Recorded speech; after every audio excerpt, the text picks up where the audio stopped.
इसके अंदर पॉइंट 5 हमारा आदर्श। हमारा आदर्श क्या है? आइडियल क्या है? मानव जाति के लिए आंतरिक एकता द्वारा न कि मात्र अभिरुचियों के बाह्य साहचर्य द्वारा ऐक्य साधित करने का आदर्श।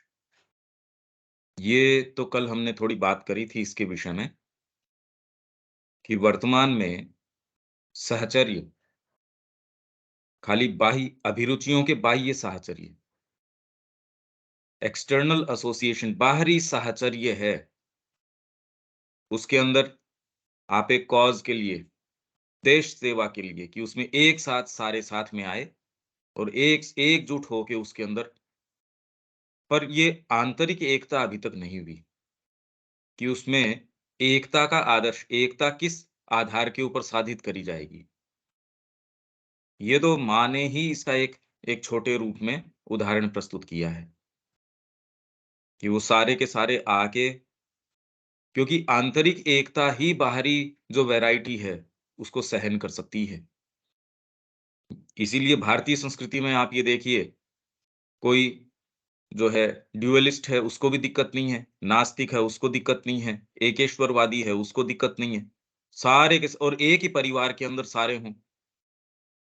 नहीं तो यदि दूसरे आप सेमिटिक रिलिजन्स देखिए, उसके अंदर कोई दूसरा व्यक्ति थोड़ी रह सकता है। यहाँ कोई दिक्कत नहीं है। तो मानव जाति के लिए आंतरिक एकता द्वारा मात्र अभिरुचियाँ, हमारी अभिरुचियाँ हैं उनका बाह्य साचर, उसके द्वारा ऐक्य साधित करने का। और ये खाली मात्र अभिरुचियों के बाह्य साचर्य, ये भी अभी तो आदर्श के रूप में लगता है हमको।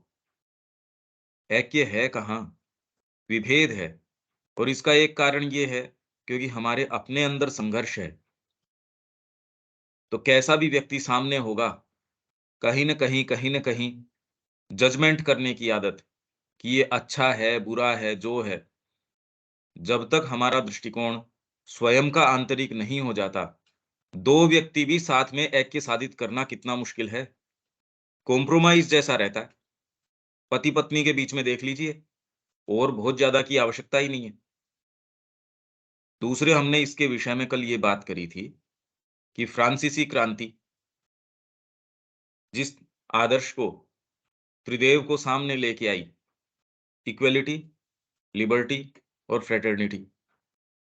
इक्वालिटी का अपने आप के अंदर प्रयास किया जाए, सब समान।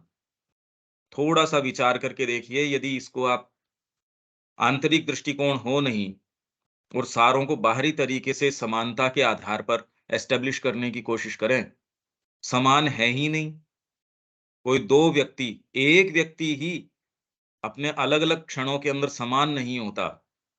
2 व्यक्ति कभी समान नहीं होते।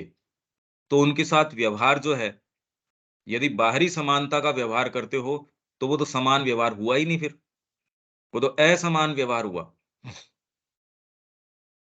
तो इक्वालिटी, फिर लिबर्टी, स्वतंत्रता। स्वतंत्रता किसकी? एक व्यक्ति के अंदर भी स्वतंत्रता होनी चाहिए उसकी अंतरात्मा को एक्सप्रेस करने की। उसके मन, प्राण, शरीर जितने ही ओपनली उसको एक्सप्रेस करने देते हैं, वो तो है स्वतंत्रता। और आत्मा को बाँध के तो पीछे पटक दिया। मन और प्राण उसके ऊपर शासन कर रहे हैं, शरीर शासन कर रहा है, मन तो है ही नहीं। तो ये स्वतंत्रता थोड़ी हुई, ये तो एकदम घोर परतंत्रता हुई। और इसको एस्टेब्लिश करने की कोशिश करें, फ्रेटर्निटी, भ्रातृभाव, ये है नहीं। इसका उदाहरण अपन ने ये दिया कि एक परिवार है सपोज़, उनके अंदर बंधुत्व है, फ्रेटर्निटी है। उस आधार के ऊपर तो एक परिवार, रिसोर्स कम होंगे तो भी प्रेम से चलेगा, ज़्यादा होंगे तो भी उसका आवंटन बिल्कुल सही-सही। माँ है घर के ऊपर, जिसको जितना देना है, एक रोटी भी होगी तो वो जानती है कि उसका डिस्ट्रीब्यूशन कैसे होना चाहिए। और वहीं यदि ये समानता का, फ्रीडम का, ये आदर्श लगा के वोटिंग सिस्टम करना शुरू कर दो, क्या होने वाला है देखो? तो एक परिवार भी नहीं चल सकता। इसलिए मानव जाति के लिए आंतरिक एकता और इसका एकमात्र सूत्र कैसे एग्जीक्यूट करना चाहिए। इसीलिए पहले दिन से भारतीय संस्कृति को ये पता था, वर्ण व्यवस्था पूरी की पूरी। आपको बाहरी कार्य दे दिया जाए उस संगठन के अंदर, एकजुट हो गए हम, उसके वर्ण की पुकार क्या है? तो वर्ण है, आश्रम है, ये सारी की सारी ये जानो भी पहले उसकी मूल प्रकृति क्या है और फिर सारों को सहायता। अगर ऋषि की प्रेजेंस न हो और ऋषि के प्रति सारे देश के अंदर ये भाव न हो कि ये बस, ये तो अल्टीमेट है। सोचिए अगर ये भाव पूरे देश में कल्टीवेट जिस तरीके से किया गया, नहीं ये एक ऐसी सत्ता है, इसको नकारा नहीं जा सकता। तो कभी भी जो अचीवमेंट्स हुए इस संस्कृति में वो हो पाते क्या? और जो एकता का उनका आधार था, कभी भी वो रह पाता अक्षुण्ण इस तरीके से? और ये कोई बहुत लंबी बात नहीं है। तो ये जो खाली मात्र अभिरुचियों के बाह्य साहचर्य द्वारा ऐक्य साधित करने का आदर्श, इसके आधार पे नहीं हो सकता।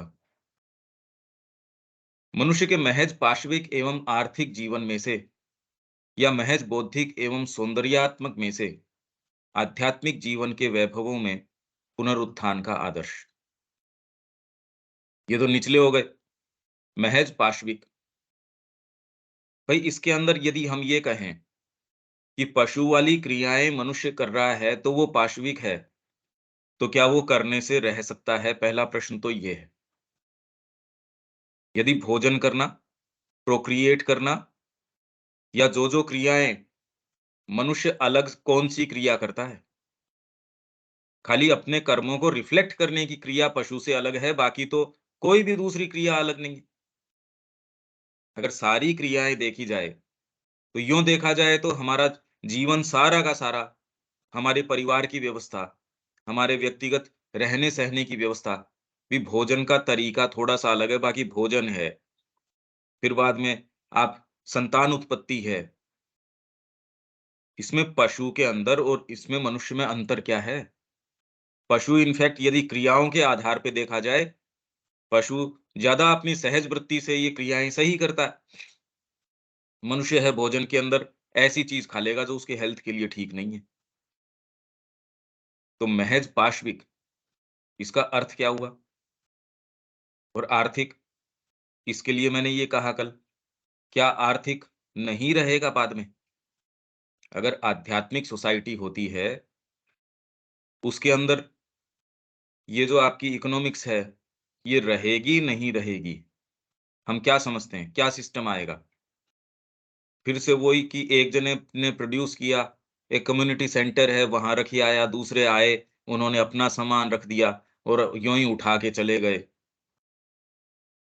अब ये पता नहीं, इसलिए ये कहना कि श्री अरविंद इस तरीके की कोई बात कह रहे होंगे, उसके आध्यात्मिक जीवन के वैभवों में पुनरुत्थान का आदर्श, तो ये क्या? भाई यहां तक कल हमने बात करी थी, अब मनुष्य के महज पाश्विक, ये हमारे आदर्श की बात कर रहे हैं। तो एक सेमीकोलन पहले आ गया, अब ये दूसरा है, फिर तीसरा आएगा, पर अपन एक-एक को खोलते चलें। तो ये कुछ कह पाएँगे क्या रविकांत जी इसके विषय में?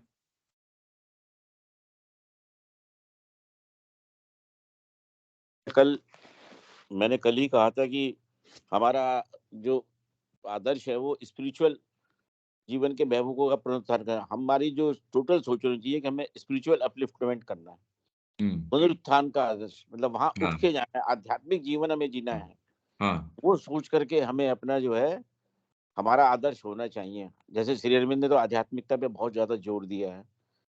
मैं बस यही कहना चाहूँ, और वो आध्यात्मिकता जब ही होगी जब हम आत्मा में निवास करेंगे, जब आत्मज्ञान होगा तभी आध्यात्मिक बनेंगे, आध्यात्मिक हाँ, समाज पर बनेगा। मेरा प्रश्न तो ये नहीं है, आध्यात्मिक वाले पे तो चलो आ जाएँगे, क्योंकि इसीलिए तो हो नहीं पा रहा। भई बीच के अंदर यदि ये वाली शब्दों को हम नहीं समझते, मेरा प्रश्न तो ये है कि मनुष्य के महज पाश्विक जीवन के अंदर भई जो क्रियाएँ आध्यात्मिक जीवन में, क्या वो क्रियाएँ नहीं रहेंगी? हम क्या समझते हैं इससे? कि आप भोजन नहीं करेंगे या हमारे ऋषिगण जो है संतान उत्पत्ति नहीं करते थे, अगर वो नहीं करते थे तो हम यहाँ कैसे आ गए? सर तो पाश्विक प हाँ, संतान उत्पन्न करना को पाश्विक थोड़ी है, ये तो एक नेचुरल फिनोमिना है। मगर ये है तो कि फिर हम पशु किसको बोलें और मनुष्य किसको बोलें? महज़ पाशविक में से मतलब उठ के जाएँगे कहाँ? यही तो पूछ रहे हैं। सर ये जैसे कि संतान उत्पत्ति का मामला है कि पशु तो जीवन में या महीने में या साल में एक बार प्रजनन के लिए कोशिश करता है और मनुष्य जो है वो प्रतिदिन लगा रहता है। तो वो पाश्विक जीवन की बात कर रहे हैं कि मनुष्य को जैसे कि ब्रह्मचर्य के हिसाब से या जो पुराने ऋषि ने कि आदमी को जो है संभोग जो है वो जीवन में एक बार ही करना चाहिए हाइट में जाके।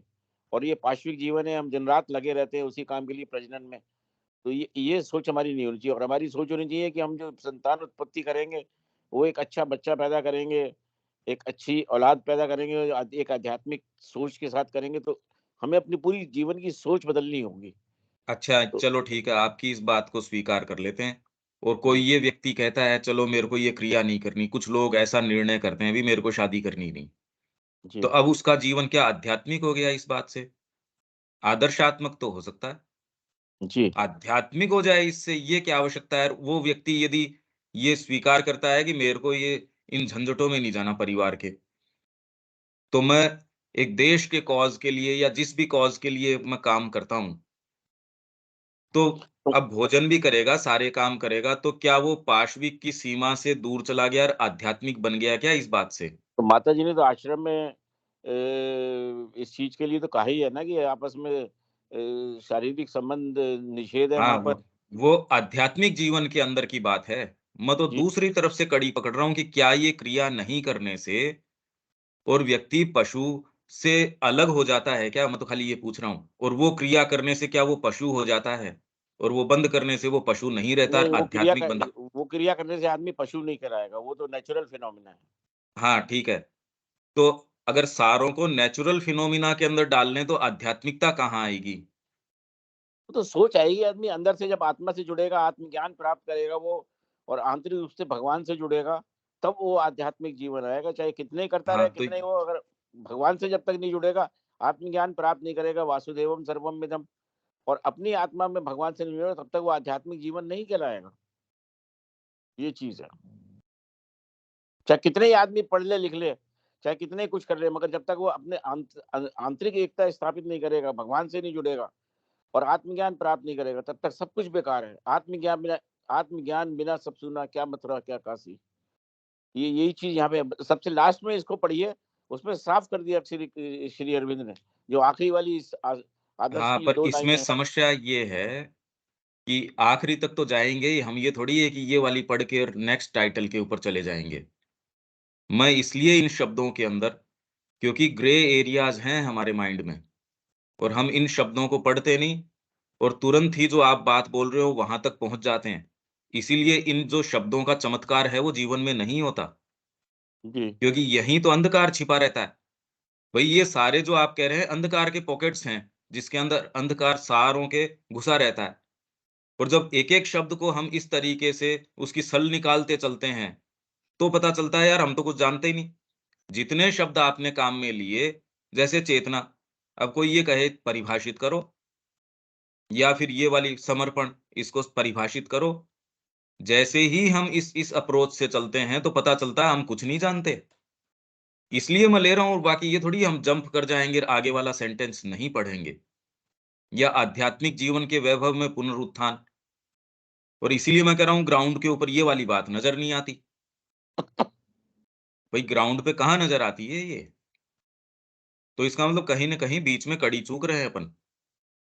तो इसलिए अपन यहाँ से मैं ये यहाँ से आगे नहीं जाऊँगा ये थोड़ी कह रहा हूँ, पर महज़ पाशविक का क्या अर्थ हुआ? मैं तो खाली ये पूछना चाह रहा हूँ। और आर्थिक जीवन, क्या आर्थिक जीवन नहीं रहेगा?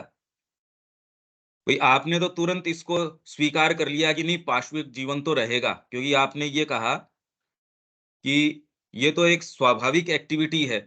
तो वैसी सारी स्वाभाविक एक्टिविटी हैं, हम स्वीकार कर लेंगे और फिर बाद में ये तो रहेंगी और इसके साथ-साथ हम आत्मज्ञान कर लेंगे तो आध्यात्मिक जीवन हो जाएगा। भई लॉजिकली हम इसको ऐसे अप्रोच कर रहे हैं। आप कह रहे हैं भई ये तो एक स्वाभाविक एक्टिविटी है। हाँ, इस तरीके से करोगे तो हम इसको पाशविक नहीं मानते। इस तरीके से करोगे तो पाशविक मानते हैं। अब ये तो थोड़ा-सा ज़्यादा हो गया। कि आप साल में 1 बार करते हैं या ये एक्टिविटी करते हैं, नहीं करते हैं। मैं कह रहा हूँ ये कोई-सी भी नहीं करते और ये सारी करते हैं, तो क्या ये डिफाइन कर देगी कि आपका जीवन आध्यात्मिक है? अपन तो ऋषियों का बता ही रहे हैं। तो अब किसको आध्यात्मिक कहें, किसको महज़ पाशविक कहें? दीपक, ये कह रहे पाशविक जीवन से।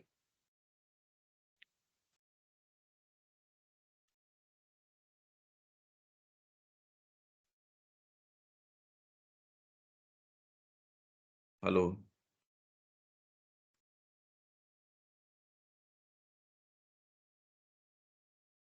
विवेक,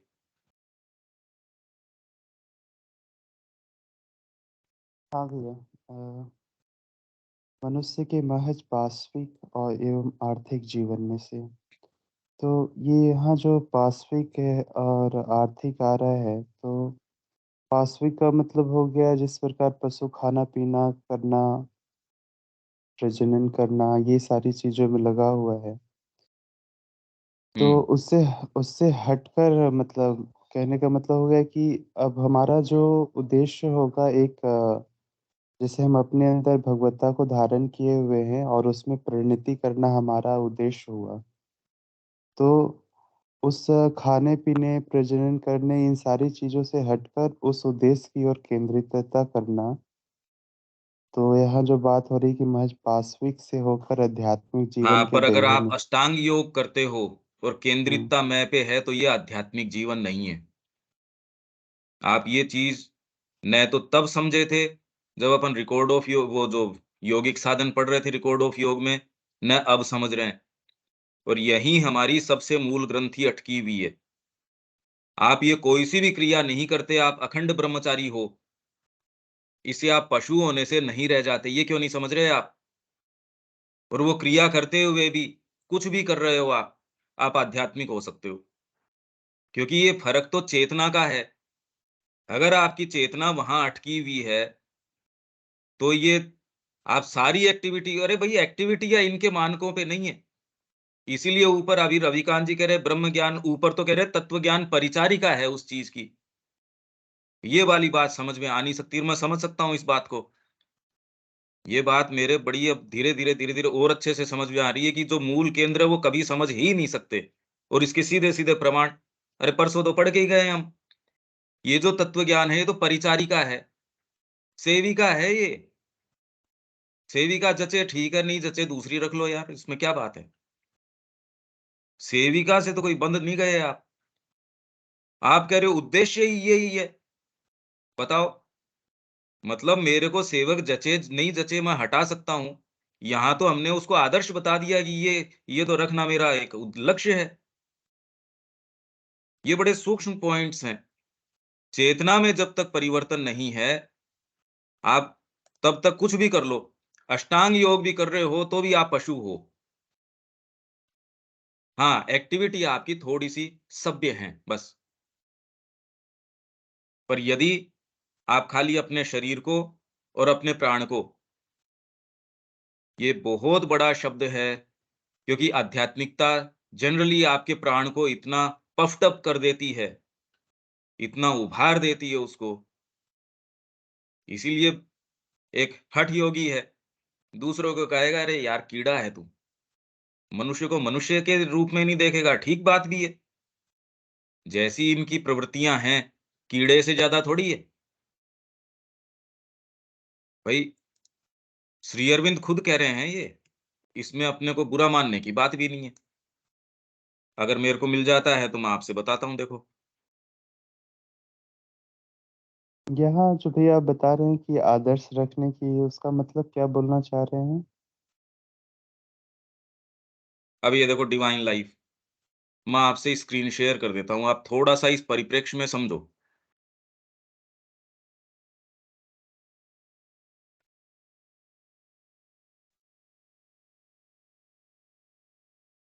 डिवाइन लाइफ़ क्या है? The ascent to the divine life is the human journey. मानव जो यात्रा है, ये बहुत फ़ेमस कोटेशन है श्री अरविंद का। ये मेरे ख़्याल से स्क्रीन तो मिल ही रही है आपको और हाँ भैया। ये जी है, साहब। हाँ, लाइफ डिवाइन में से है। इसको रविकांत जी थोड़ा-सा और गहराई से मतलब इसको गाँठ मारिए, इसमें बार-बार अपन इसमें चूक रहे हैं और अगर केंद्रीय चीज़ को चूक रहे हैं, तो फिर तो दूसरी जो इससे चीज़ें निकलती है, वो तो अपने आप ही गलत हो जाएँगी। मूल बात को इसको इस पॉइंट को पकड़ने की कोशिश कीजिए। हमारा केंद्र परिचारिका को लक्ष्य बनाना नहीं है। The ascent to the divine life is the human journey. Divine life की ओर जो आरोहण है, वो मानव की यात्रा है, human journey, the work of works, W capital है देखो। आप कितनी भी क्रियाएँ करिए, काम करिए, कोई भी काम, सारा अष्टांग योग भी कर लो, पर एकमात्र करणीय काम ये है। अगर ये नहीं कर रहे डिवाइन लाइफ की तरफ और वो घूम फिर के आपके ही ईगो को और परिपोषित करती है। अरे वाह! कल तो मैंने ये पढ़ के तो गए ही हैं अपन परसों। मैंने इतना ध्यान कर लिया, मैं इतना आगे चला गया। मैंने इतना चिंतन कर लिया, ये कर लिया। ये पूर्ण योग नहीं है भई। इनफैक्ट ये योग ही नहीं है। इसका योग से क्या संबंध है? योग तो उस चेतना से युक्त होना है। यहाँ तो आप अहंकार को और मोटा बना रहे हो। तो यदि ये आत्मज्ञान की ओर की बातें करते हो, कृष्ण प्रेम बिल्कुल क्लियर थे इसके बारे में। आत्मज्ञान इज सात्विक और सेवा ऑफ मुकुंद इज निस्त्रैगुण्य। ये सेवा का भाव आता नहीं है, चाहे आत्मज्ञान आ जाओ और चाहे कुछ भी आ जाओ। इसीलिए उद्धव का उदाहरण हमने दिया था। उसको तो शिक्षित कर दिया गोपियों ने। यार उद्धव तू क्या किसको समझा रहा है? उसको समझाने के लिए तो भेजा ही था वहां पे। तो वही चीज हम रिपीट क्यों करें जो पहले असफल हो चुकी है या जिसको बता दिया गया है भी ये काम नहीं करती ये बात। द एक्सेप्टेबल सेक्रीफाइस, ये ही एकमात्र ऐसा यज्ञ है जो स्वीकार्य है और कोई दूसरी चीज तो करनी है ही नहीं। पर यदि हम ये देख लें कि डिवाइन लाइफ की ओर चले, इसका सूत्र भी एकमात्र कहाँ है कि अनन्य रूप से माँ को हम ऑफर कर दें। वो इसलिए कि उससे डिवाइन लाइफ आएगी नहीं आएगी। आती हो तो अच्छी बात है, नहीं आती हो तो अच्छी बात है। मैं तो माँ से प्रेम करता हूँ और उसके बिना मैं रह नहीं सकता। मैं और कोई दूसरी चीज कर ही नहीं सकता। नहीं तो हमारे शक्ति सामर्थ्य के ऊपर भाई अष्टांग योग की एक-एक जो कड़ियाँ हैं, वो तो नहीं हो सकती मनुष्य से। यम है, नियम है, इनका पालन ही नहीं हो सकता। आप पढ़ो तो सही उनकी क्या डिमांड्स हैं, क्या माँग करते हैं ये यम और नियम। तो अर्ली अर्ली कल्चरल राइटिंग में हम पढ़ के तो गए हैं इस बात को। इनफैक्ट इसके अंदर रिकॉर्ड ऑफ योग के समय भी हम पढ़ के गए हैं। श्री अरविंद ने कहा पता नहीं पहले नंबर पे इनको क्यों रखा है, यही वाले होने बड़े मुश्किल हैं। तो हम आत्मज्ञान की उसकी बातें कर रहे कहाँ, और ये हो भी नहीं सकती इस तरीके से। This alone is man's real business in the world. ये ही एकमात्र करने का काम है मनुष्य के लिए। दिस अलोन, एकमात्र यही मनुष्य का वास्तविक कार्य है जगत के अंदर। And the justification of his existence, और यहाँ जो उसकी उपस्थिति है, उसका जीवन है, उसका जो अस्तित्व है, उसका औचित्य है, उसका जस्टिफिकेशन एकमात्र यही है। विदाउट विच अगर ये हटा दिया जाए कि साहब डिवाइन लाइफ की मैं बात नहीं करता, हमको ये सारी बातें पता है पर अपने जीवन पे दृष्टिपात करो। यही बात मैं परसों कह रहा था। मैंने कहा यदि ये हटा दिया जाए तो जीवन एक ड्रजरी है। क्या है इसके अंदर?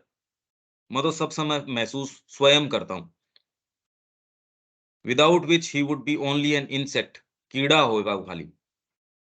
अगर ये हटा दिया जाए और आप ब्रह्म ज्ञान की बात करते हो, तो भी आप कीड़े से ज्यादा कुछ नहीं हो।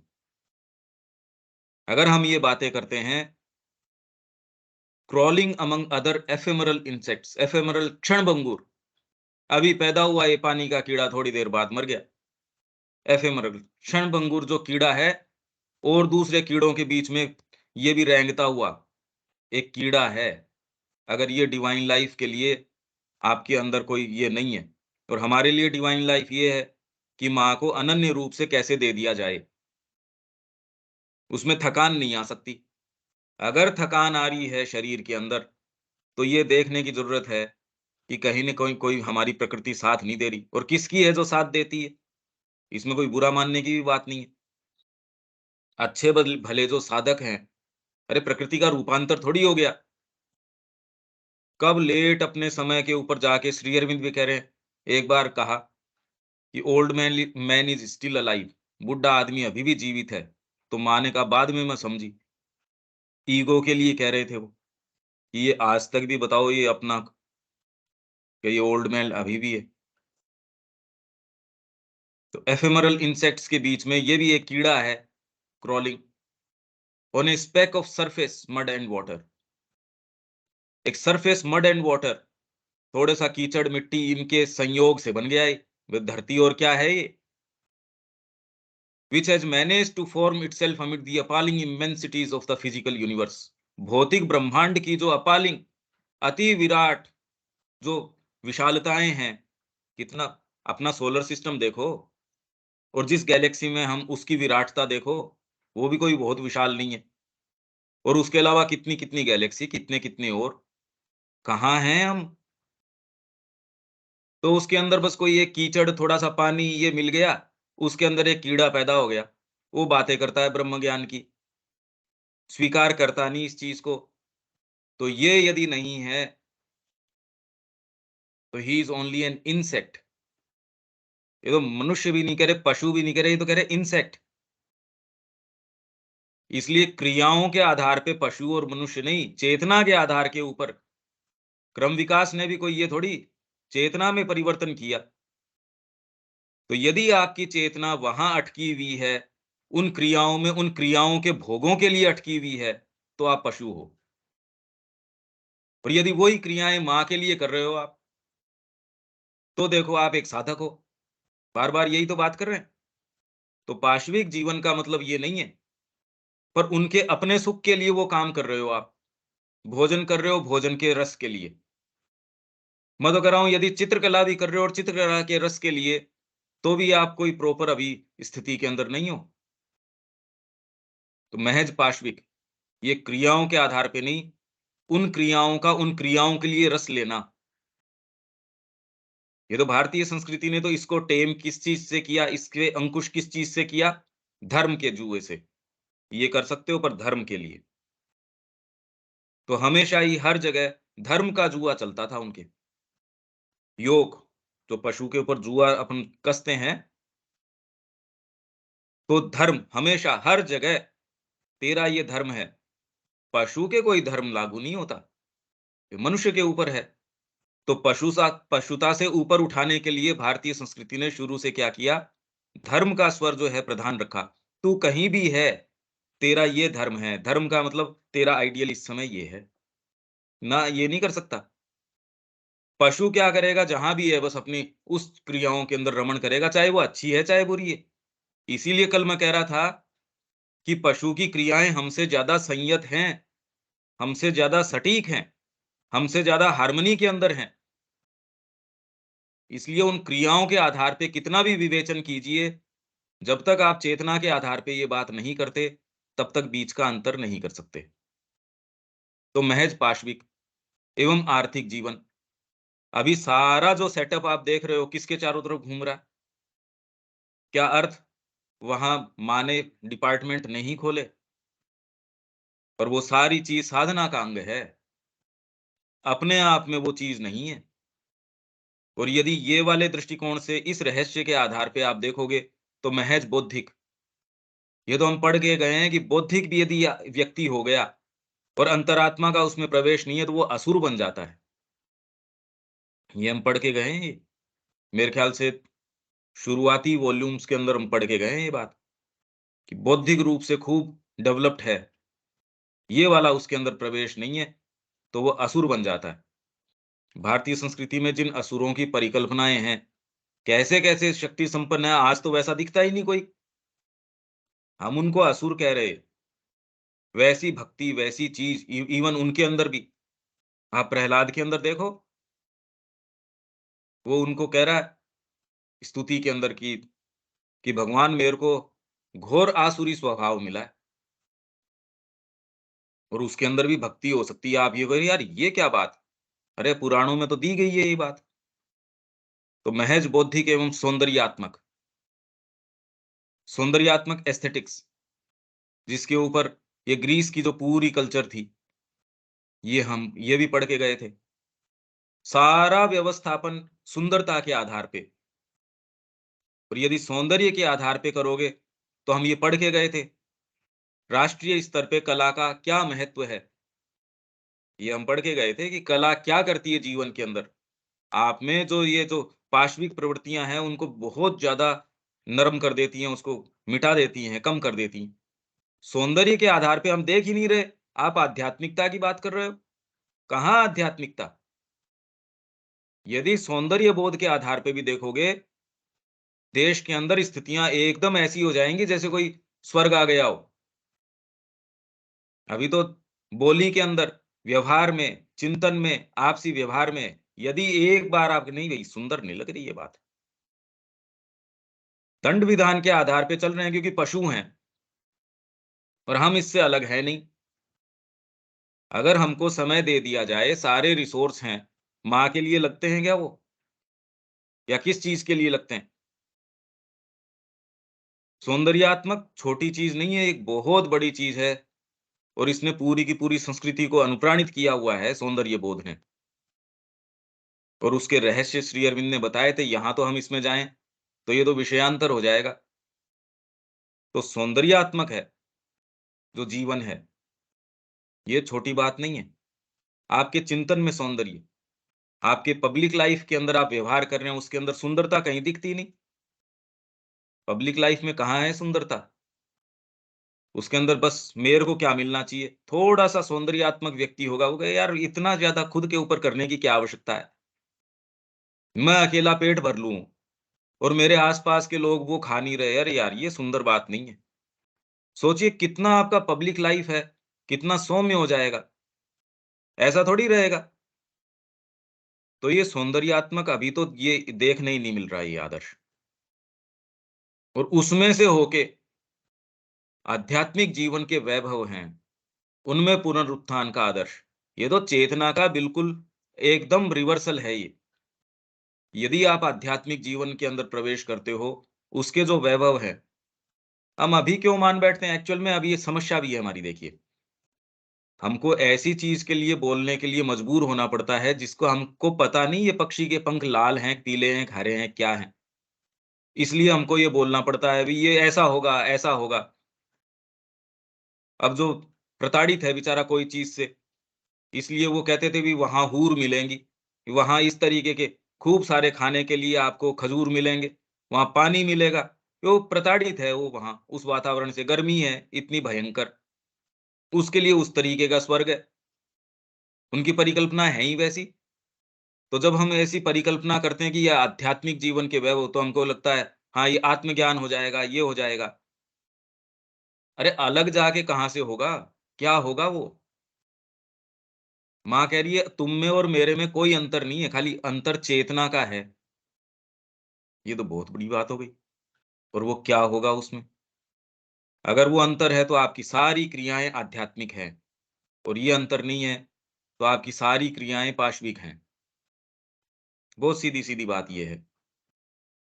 क्योंकि मनुष्य को मन की चेतना है, वो अलग करती है पशु से।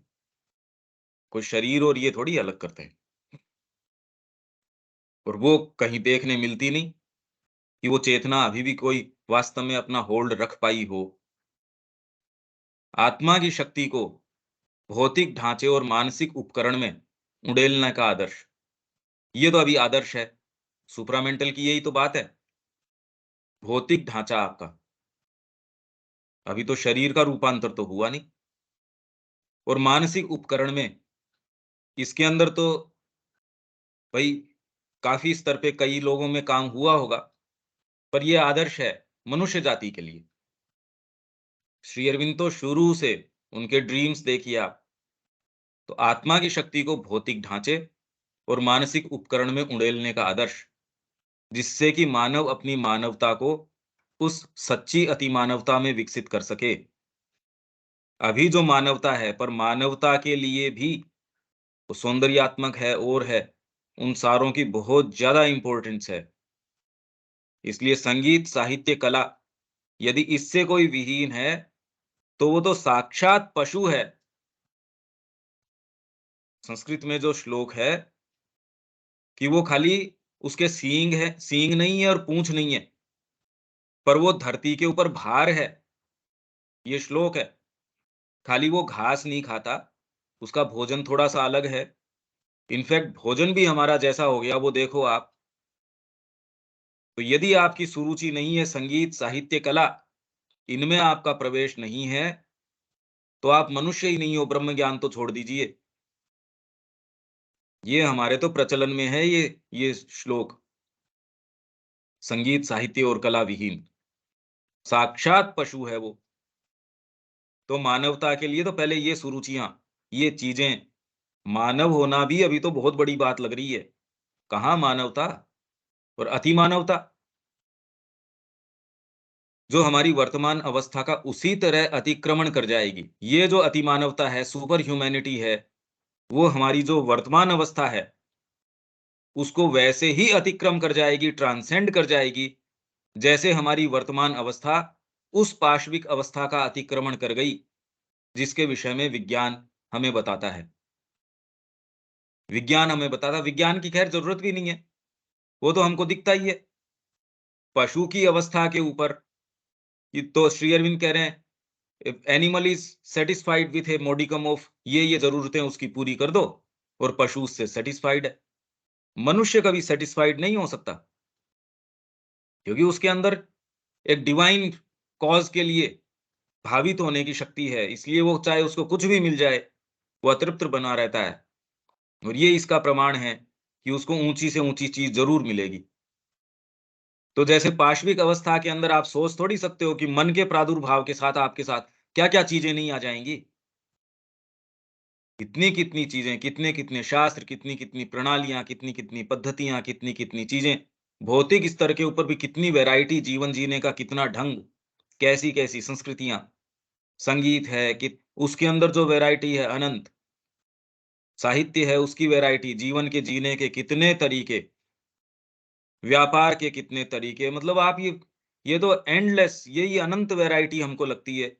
और थोड़ी-सी शिफ्ट के अंदर, चेतना का थोड़ा-सा शिफ्ट हुआ, उसमें ही ये वैरायटी आ गई।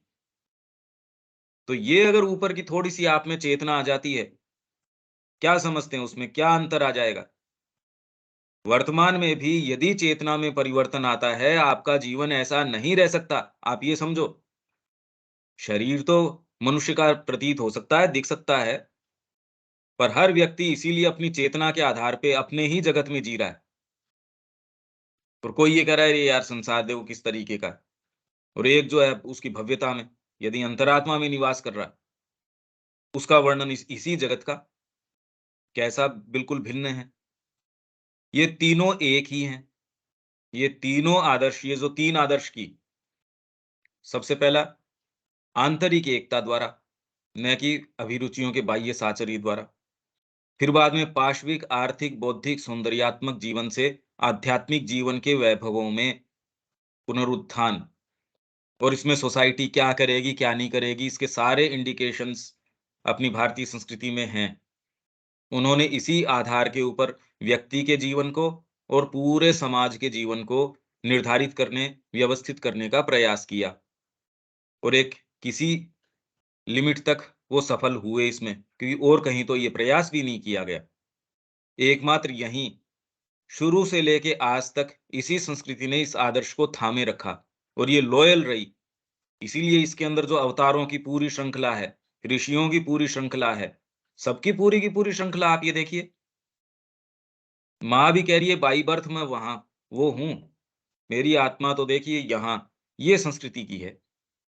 आत्मा की शक्ति को भौतिक ढांचे और मानसिक उपकरण में उंडेलने का आदर्श। फिर ये तो जो सुप्रामेंटल की बात है कि वो बॉडी को भी जो है डिविनाइज़ कर दे। ये तीनों एक ही हैं। ये सब आदर्श एक ही हैं, क्योंकि मनुष्य की एकता और मनुष्य का आत्म उत्कर्ष, शुरू में हमने एकता की बात करी और उसका आत्म उत्कर्ष, अपने आप को ऊपर उठा लेना आत्मा के आधार पे, केवल आत्मा में निवास करने के द्वारा ही साधित हो सकते हैं। अगर आत्मा में निवास नहीं कर रहे, और आत्मा में निवास करने का मतलब कभी भी इसका ये मतलब नहीं हुआ कि मेरे को ब्रह्म ज्ञान हो जाए, मेरे को ये ज्ञान हो जाए, कभी भी नहीं। इसका कभी ये अर्थ नहीं निकलता। तब आप आत्मा में निवास नहीं कर रहे। वो हो जाता है कि वो 100 गायें लेके गया। गुरु ने कहा जब ये 1000 हो जाएं और हृष्ट पुष्ट, अभी तो ये मरी हुई सी हैं, ये दूध देने वाली हो जाएं 1000, जब उस दिन लिया ना। रास्ते में उनने बैल जो थे उन्होंने ही उसको ब्रह्म ज्ञान दे दिया, और उसी के ऊपर हमारा जो उपनिषद है वो है। अब बताओ, ये तो एक फिगरेटिव बात है या सिंबॉलिक है या जो भी है, या एक्चुअल में दे दिया होगा भी, हमको नहीं पता, जो भी है, पर उससे ही ज्ञान आ गया। और यूं आप ज्ञान की पुस्तक पढ़ते रहो, उससे नहीं आएगा। तो इसकी कड़ी भी भीतर है। आज तक जिन्होंने भी अपने आधार के ऊपर ये कोशिश करी कि मैं ये प्राप्त कर लूं, हाँ, आप प्राप्त कर सकते हो, पर वो आपकी मानवीय सीमाओं के अंदर होगा, और आपकी कितनी धारण सामर्थ्य है उस पे होगा। आप बहुत मेहनत करते हैं, सपोज आपके पास धन आ गया, पर आपकी क्षमता उसको पचाने की बहुत कम है। तो आप जितने में आपका एक टैग है कि भी इतने के अंदर मैं तो बस हो गया मेरे तो। किसी के पास थोड़ा-सा होते ही उसके अहंकार ऐसा परिवर्तित हो जाता है, और किसी के जो है धारण क्षमता ज़्यादा है, वो ज़्यादा कर सकता है। तो वैसे ही यदि आप अपनी शक्ति सामर्थ्य से एक छोटी-सी सिद्धि हुई हो आपको, ये पर्चा लिख देता है, ये बता देता है, तेरे घर में ये चीज़ यहाँ पड़ी है, यहाँ पड़ी है, दूसरे भी पूरा जगत आपको नमस्कार करना शुरू कर देता है। और यदि अंतरात्मा आपके सामने नहीं है, तो आप ये जानते हो, अरे! ये क्या हुआ? अब ये कैसे हो सकती है? बताओ। वो व्यक्ति तो रामकृष्ण जी के पास आ गया ये कहने, देखो पानी के ऊपर चल सकता हूँ मैं। और उसमें डेफ़िनेटली यदि हमारे सामने ऐसा कोई व्यक्ति हो, तो हमको स्वीकार करना पड़ेगा, हाँ भी तेरे को इस चीज़ की सिद्धि है। या फिर वो ये आप इशारे मात्र से आपका रोग ठीक कर देगा, स्वीकार करना पड़ेगा, हाँ भई, इसमें तो ये बात है। और वो तो अंतरात्मा में आप निवास करते हो, तो रामकृष्ण जी ने कहा, यार क्यों समय खराब किया? 2 आने में जो काम हो सकता था वो, उसके लिए इतना क्यों तूने खराब किया? ये समझ तो अंतरात्मा प्रदान करती है कि ये जितनी भी सिद्धियाँ हैं, आपके सारे अष्टांग योग, ये सब टोटल जो हैं, ये 2 टके की चीज़ें हैं। आप अंतरात्मा में निवास कर रहे हो, माँ से आपकी इतनी अंतरंगता है, बाहरी तरीके से उसको लगता है यार ये कर क्या रहा है? न इसको बेचारे को कोई चीज़, न कोई और बात, और फिर भी उसके आनंद की कोई बात नहीं। तो भीतर आपके कितनी सिंसियरिटी है, उतना ही आपको ये आत्मज्ञान वगैरह भी यदि अगर होगा तो भी उसी आधार पे जितनी कितनी सिंसियरिटी है। वो तो अंतरात्मा में है, बाहरी भागों में है नहीं। अंतरात्मा की एकमात्र पुकार ये है कि माँ के चरण में मेरे को कितने साफ दिखे, मैं उनकी कितनी सेवा कर दूँ। इसलिए हमारे लिए तो मुद्दा बहुत क्लियर है। अपने आप को सौंपो उनके हाथों में, और वो क्या कहते हैं, माँ हमसे क्या चाहती है, ये प्रश्न कर लो पहले तो, वो अपने आप बता देगी। हमारे लिए वही ब्रह्म ज्ञान है यदि है तो। और दूसरा हमारे लिए न ज्ञान है, न कोई चिंतन है, न हमारी कोई अलग सिद्धि है। यदि और कोई दूसरा हमारे मंसूबा है, और अभी हम कहने की भी स्थिति में नहीं है कि हमारे और कोई है या नहीं है, हम जानते ही नहीं वैभवों को। हम इतने छोटे हैं, पशु को आप कैसे बताओ कि संगीत के अंदर क्या चीज़ होती है? पशु की अवस्था में यदि वो ये कहे, नहीं, नहीं मैं छोड़ने के लिए तैयार हूँ, मेरे को फ़र्क नहीं पड़ता। संगीत, साहित्य, कला, मेरे लिए कोई मायने नहीं है, मैंने इनको त्याग दिया। अरे तू पशु है इसलिए त्याग दिया, तेरे को सेंस ही नहीं है ना उस बात का। इसलिए हमारे लिए कहना, नहीं, नहीं मेरे को ये ब्रह्म ज्ञान से मतलब नहीं है, मेरे को इससे मतलब नहीं है। तो ये उसी उदाहरण के हिसाब से देख लो। इसलिए मतलब नहीं है क्योंकि हमको इनके वैभव का पता ही नहीं है, इनका अर्थ क्या है। हमारे ऊपर अज्ञान की इतनी कवरिंग्स हैं, हम कुछ भी नहीं जानते। खाली शब्द फेंकते हैं इस तरीके से। ये मशीन कोई चीज़ बाहर दे देती है कॉइन डालते ही, वैसे ही अंतरात्मा, आत्मा, आत्मज्ञान, ये वो। हम एक्चुअल में कुछ भी नहीं जानते। बस एक ही चीज़ अगर कोई हो तो भई कैसे हम माँ की सेवा करें। बाकी तो वर्तमान स्थिति तो हमारी बड़ी बहुत ही पुअर है, गरीब है, बहुत कमज़ोर स्थिति है हमारी। इसमें कोई बात विवेक ये जो हम लोगों ने दूसरा सेमीकोलन में जो बात लिया, उसमें आप कह रहे थे कि हम लोग केंद्रीय विचार से चूक रहे हैं। तो वो केंद्रीय विचार ये था कि मतलब हमारी सारी क्रियाएँ माँ के लिए समर्पित होनी चाहिए। मनुष्य के जो दूसरा सेमीकोलन मतलब जो ये है मनुष्य के महज पाशविक एवं आर्थिक जीवन, ये वाला? हाँ, इसमें। आप हाँ, कह अगर रहे थे केंद्रितता यदि चेतना में शिफ्ट नहीं आया, तो चाहे योग कर रहे हो, सामान्य टर्म्स के अंदर, आप हठ योग कर रहे हो, तो भी वो कोई आपको केंद्रितता तो आपकी अपने अहम के ऊपर ही है। वो क्रियाएँ थोड़ी कोई ये डिटरमिन करती हैं कि आप पशु हो या आप मनुष्य हो या क्या हो। अहम आपकी से चेत ये अहम जो बता रहे हैं उससे आशय ये हो गया ना कि मेरी सारी क्रियाएँ अपने उत्थान के लिए हो रही है। पशु अह क्या करता है, उन क्रियाओं की सुख के लिए ही वो क्रियाएँ करता है। भारतीय संस्कृति ने उन क्रियाओं के सुख को धर्म के दायरे में रख दिया। कोई भी क्रियाएँ हैं आपकी, आप योग कर रहे हैं वो भी माँ की खुशी के लिए। इसमें माँ मेरे से क्या ले सकती है? मेरे को मिल जाए ये वाली बात नहीं। मैं भोजन कर रहा हूँ इसलिए कि इससे शक्ति मिले, मैं माँ का कार्य करूँ, ये शरीर चले। तो भोजन के अंदर कितना-कितना स्ट्रिक्ट कि आपके सात्विक, राजसिक, तामसिक 3 तरीके का बनाना इस तरीके से चाहिए। उसके अंदर भी ऋतु के हिसाब से इस तरीके का। भई आपने युद्ध तक को भी, जो बिल्कुल पाशविक क्रिया है, छीनने-झपटने की क्रिया है एक तरीके से। युद्ध कोई बहुत अच्छी क्रिया थोड़ी है। और उसके ऊपर भी कितना अंकुश लगा दिया। क्रोध है, क्रोध कोई बहुत अच्छी क्रिया थोड़ी है एज़ सच। क्रोध के ऊपर अंकुश अगर लगा दोगे तो आपको ये कह दिया जाए, इस तरीके से क्रोध कर सकते हो, तो दूसरा कह दे यार छोड़ ये तो बहुत माथापच्ची का काम है, मैं करूँ इससे बढ़िया तो। आपको अगर ये कहें कि युद्ध के अंदर ये वाले लोग तो जाएँगे, ये ही युद्ध कर सकते हैं, ये वाले नहीं करेंगे। इतने समय में युद्ध हो सकता है। कितने-कितने उस पे शास्त्र, कितने-कितने नियम। तो ऐसी क्रियाओं को भी जब धर्म के अंकुश के नीचे रख दिया जाता है, बाकी तो टोटली और मनुष्य क्या है, यदि इस चेतना को नहीं देखा जाए, चेतना में परिवर्तन को नहीं देखा जाए, तो मनुष्य पशु से नीचे है भई। इसीलिए तो श्री अरविंद का वो कोटेशन, यदि ये चीज़ आप नहीं अपनाते, this alone is man's real business in the world and the justification of his existence. वो इस संसार में मनुष्य क्यों है, उसका औचित्य एकमात्र दिस अलोन। अगर ये औचित्य नहीं है और आप सोच रहे हो जी ये तो अभी प्रगति कर रहा है, ये कर रहा है, पर प्रगति के अंदर भी आप कोई ये स्वीकार नहीं करते डिवाइन लाइफ की तरफ प्रगति कर रहे हैं, तो विदाउट विच दूसरे कीड़ों के बीच रेंगता हुआ ये भी एक खाली एक एफेमरल, एक क्षणभंगुर कीड़ा है, जो कि बन गया संयोग से, क्योंकि वातावरण मिल गया, थोड़ा-सा कीचड़ मिल गया, थोड़ा पानी मिल गया। भई हम इसीलिए तो हैं। पहले कह रहे हैं सारी सभ्यताएँ पानी के नज़दीक, वहाँ उनको ये मिल गया, हम भी यही है। जिस एरिया का पानी सूख जाए वहाँ कोई रहते थोड़ी हैं। अभी तो बातें ही तो हैं खाली। अगर ये चीज़ हटा दिया जाए, कीड़े से ज़्यादा हम कुछ नहीं हैं। तो पाशविक का मतलब ये है कि उन चीज़ों का उन चीज़ों के लिए रमण कर रहे हो आप। तो भारतीय संस्कृति ने हमेशा ही उसको धर्म के दायरे में रखा और जैसे ही आप उसके ऊपर धर्म कि राइट, सही ये है।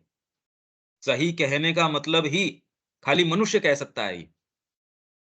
आप में जो इंटेलिजेंस है, जो बुद्धि का भाग है, जो सही गलत के बीच, ये सात्विक पार्ट हो गया।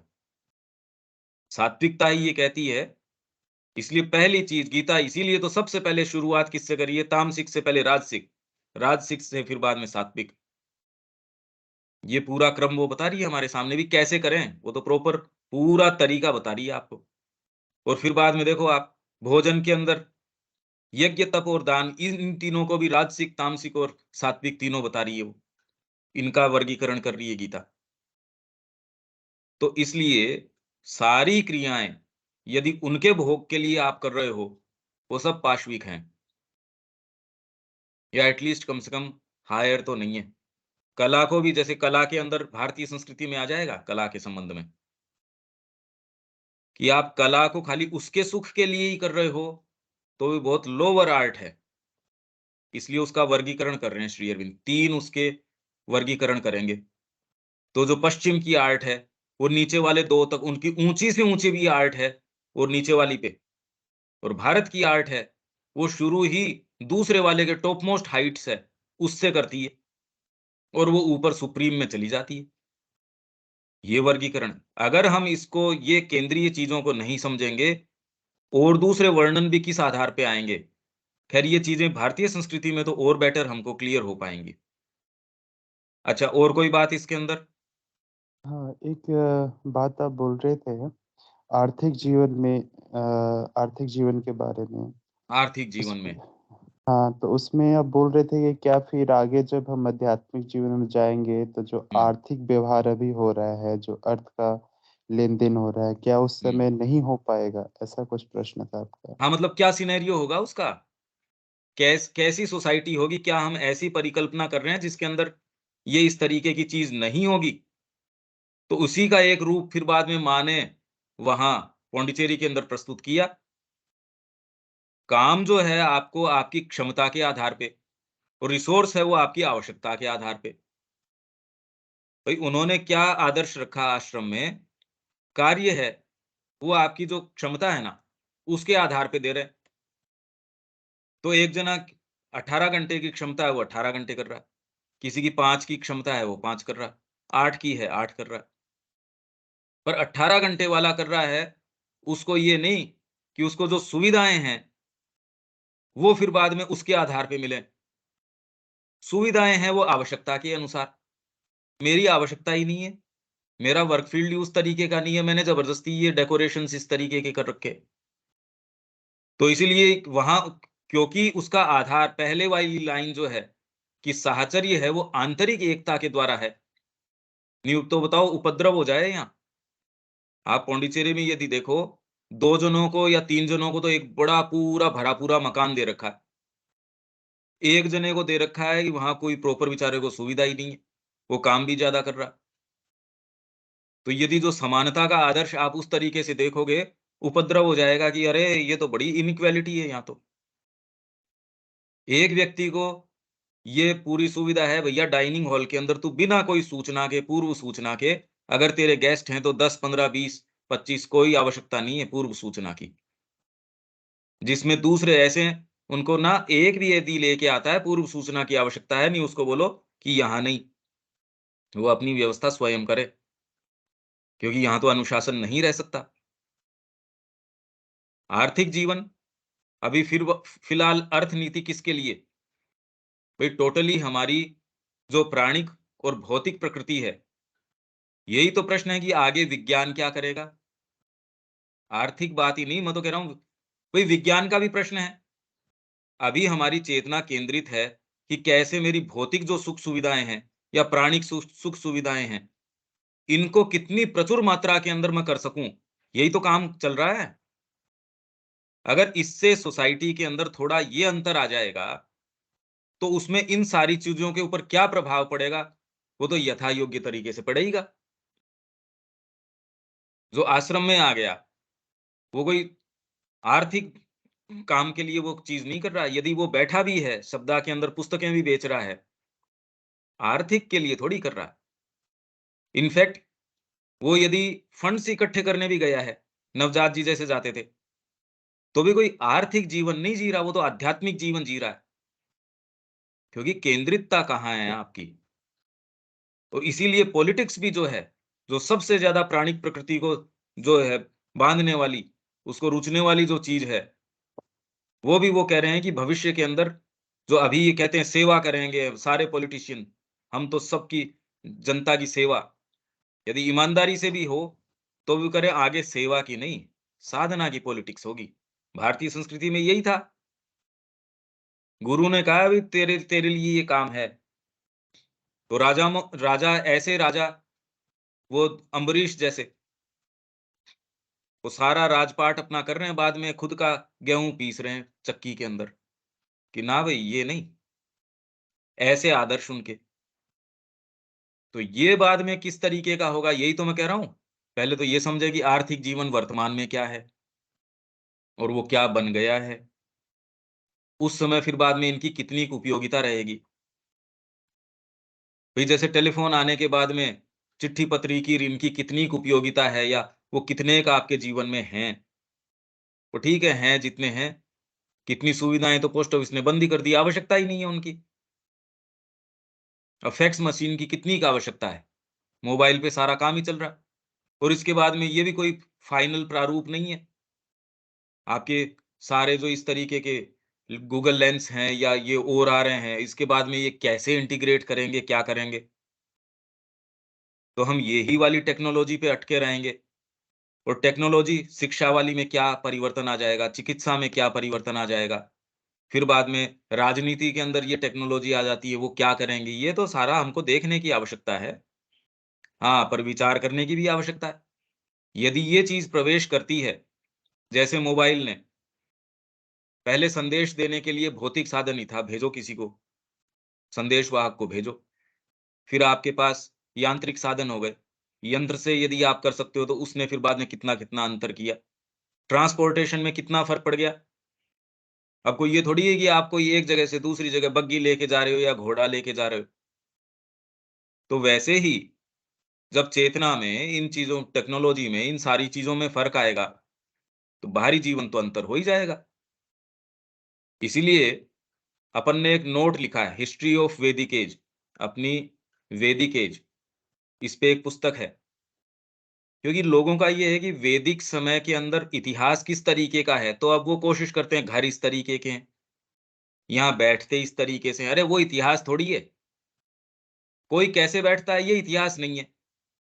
अगर चेतना की टेक्नोलॉजी ये होगी तो इस तरीके की चीज़ें होंगी, ये ज़्यादा बढ़िया उसका वर्णन है। तो इसलिए यदि आप इंट्यूशन के उसमें निवास कर रहे हो, माँ और श्री अरविंद, उनका इंटरैक्शन कोई शब्दों में आवश्यकता ही नहीं है। एक दृष्टिपात के अंदर कितनी चीज़ें। तो 2 ऋषि आपस में कैसे इंटरैक्ट करते हैं, उनको इन माध्यमों की, इन चीज़ों की, यदि हम चेतना पे नहीं जाएँ और खाली बाहरी रूपों के आधार पे हिस्ट्री है या चीज़ों को कि हमारी पॉलिटिक्स किस तरीके की होगी, हमारी आचार नीति क्या होगी, जीवन में व्यवहार कैसे होंगे, ये ही सारे ऐसे सूक्ष्म पॉइंट्स हैं, जिनको उजागर करने के लिए अपनी जो सनातन धर्म वाली पुस्तक है, पर वो इतने सूक्ष्म हैं कि कमेंट्री लिखने के बाद भी अब ये समझ पाना, तो क्योंकि ये प्रश्न नहीं होते। ये आप ये देखिए, क्योंकि ये हमारे अंदर ये नेसेसरी, ये ग्राउंड तैयार नहीं होता, तो हम उससे बस चूक जाते हैं, निकल जाते हैं। और ये आप ऐसा नहीं है आप सोच रहे हैं इसके विषय में, आप पहले पढ़ भी रहे हैं,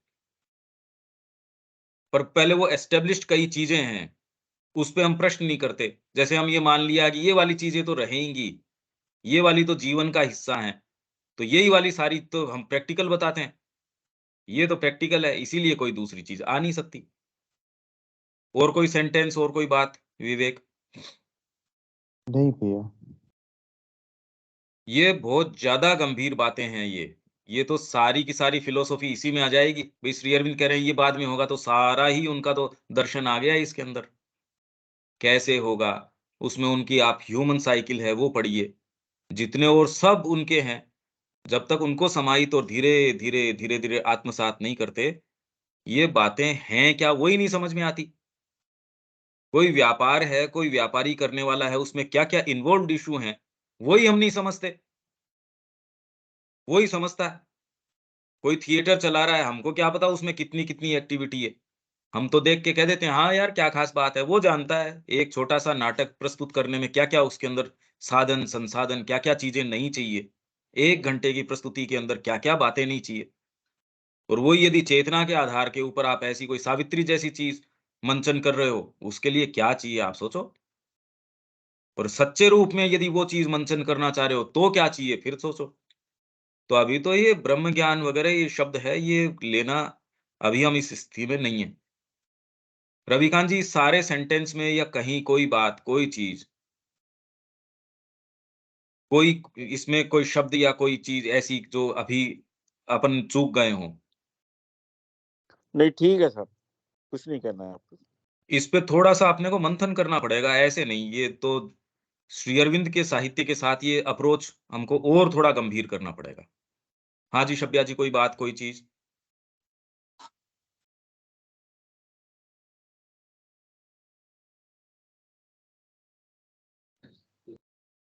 प्रैक्टिकल का चीज है भैया, शाब्दिक की में नहीं, हम लोग शब्द में ही अटके हुए। आर्थिक जीवन जो आप बोल रहे हैं, अभी तो लोगों का मेन उद्देश्य यही है कि कैसे धन अधिक से अधिक कमाए, लेकिन धन आवश्यकता के लिए कमाए, भौतिक जीवन यापन के लिए कमाए, और भौतिक जीवन भी हमारा आत्म विकास के लिए हो, तब ये आत्मा मेन चीज है जिसको हम लोग दरकिनार करके मन प्राण शरीर में अटके हुए हैं। और उसमें भी ईगो जो है सो सबसे वही हमको सबसे अलग कर दे रहा है। वास्तविक रूप में तो सब सृष्टि भगवान की ही अभिव्यक्ति है, लेकिन हमको भगवान हाँ, ना इनको दिख के इसको बाकी इस सब सारे चीज को दिख। शब्या जी, इस सारे को हम ऐसे सारांश में कह सकते हैं भी, हमारी केंद्रितता एकमात्र माँ के ऊपर हो, बस माँ से पूछ लें कि क्या करना चाहिए। वो उसका अर्थ आत्मा में जाना है तो अच्छी बात है, उसका अर्थ युद्ध करना है तो अच्छी बात है, क्योंकि हम इन शब्दों के मायने नहीं जानते। मैं बार बार ये कहता आ रहा हूं, हम इन शब्दों के मायने बिल्कुल भी नहीं जानते, हमको इनका साक्षात्कार नहीं है, और न अपने स्तर के ऊपर हमारे पास कोई शक्ति सामर्थ्य है कि हम इनके मायने जाने। हमारे अंदर जो एकमात्र भाग जो माँ से आकृष्ट है, जो माँ से प्रेम करता है, वो ही हमारा सच्चा एकमात्र आधार और एकमात्र शक्ति का केंद्र वो ही है। तो उसी को क्यों नहीं पकड़ लेते? सबसे जो आपके पास पावरफुल टूल है, जो सबसे आपके पास पावरफुल चीज है, अरे उसको क्यों छोड़ देते हो? वो है आपका माँ के लिए प्रेम। वही करना है। बस एकमात्र उसको पकड़ो, उसके जो मायने हों सो हों। उससे संसार में प्रलय आ जाता है तो कल आता आज आ जाए, बस। पर उसमें सच्चे रहो, उसके पकड़े रहो, और उसी के आधार पे चलो, और कोई दूसरा आधार हमारे पास नहीं है। और ये चर्चा भी उसी को सामने लाने के लिए है, और कोई ये चर्चा का दूसरा कारण नहीं है, कोई और दूसरा महत्व नहीं है इस चर्चा का सारी का। पर हाँ, श्री अरविंद और माँ के साहित्य के साथ आप देख रहे हैं अप्रोच करने का तरीका। बहुत मन केवल पढ़ना नहीं, पढ़ना हर सेंटेंस का तो एक अंदर आंतरिक माने है, बाहर एक माने शब्द कुछ पूरा, है, एक शब्द भी पूरा जगत है, हर शब्द पूरा पूरा। जगत है। ठीक है, यहाँ विराम देते हैं, 9:15 बजे दोबारा होगी क्लास, जो अपनी माता जी के वर्क्स की है। जय श्री माँ। जय श्री राम। अब 9:15